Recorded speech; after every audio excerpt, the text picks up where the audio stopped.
2026 சட்டமன்ற தேர்தலில் அனைத்து இந்திய அண்ணா திராவிட முன்னேற்ற கழக தலைமையில் அமைக்கப்பட்ட கூட்டணி பெரும்பான்மையான இடங்களிலே வெற்றி பெறும். அண்ணா திமுக தனி பெரும்பான்மையோடு ஆட்சி அமைக்கும்.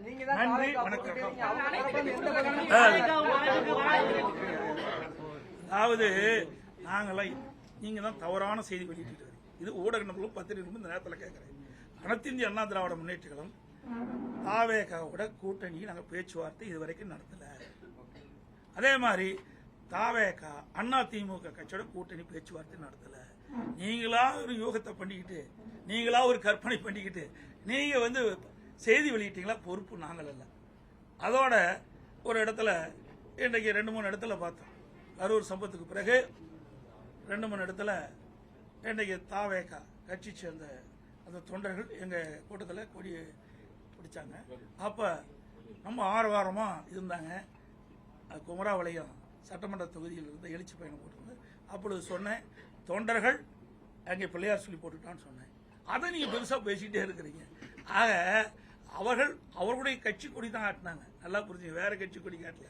அப்பவும் அவர் கட்சியில் தான் இருக்கிறாங்க.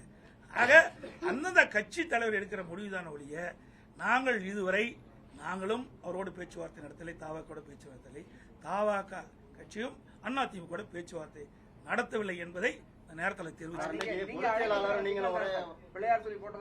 ஆமா, தொண்டர் அப்படி கிடையாது. தொண்டர் ஏங்க உங்க வீட்டுல ஒரு விருந்தாளி வராங்க, விருந்தாளி என்ன சொல்லுவீங்க? போப்ப வெளியின்னு சொல்லுவீங்களா? என்னங்க இது? ஒரு மனிதாபிமானம் வேண்டாம்.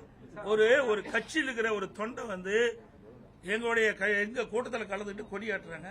அப்ப இதுல என்ன தவறு? சுண்டலை பத்தி தான் சொன்னேன். அங்க கொடியாட்டி தொண்டது அங்க தொண்டர்கள் பிள்ளையார் சொல்லி போட்டுருக்கான்னு சொன்னேன். இதுல என்ன தவறு இருக்குது? யாரு எதுக்கு உழ வைக்கிறதுக்கா? ஏற்கனவே நாங்க பண்றது ரொம்ப பத்தலையா? இப்படிப்பட்ட நிலைமைக்கு அவைதான காரணம். நன்றி, வணக்கம். ட்ரெண்ட ஃப்ரெண்ட் ஆக்கிக்கோங்க. தந்தி டிவியின் சப்ஸ்கிரைபர்ஸ் அண்ட் ஃபாலோவர்ஸ் குடும்பத்துல நீங்களும் இணையுங்க.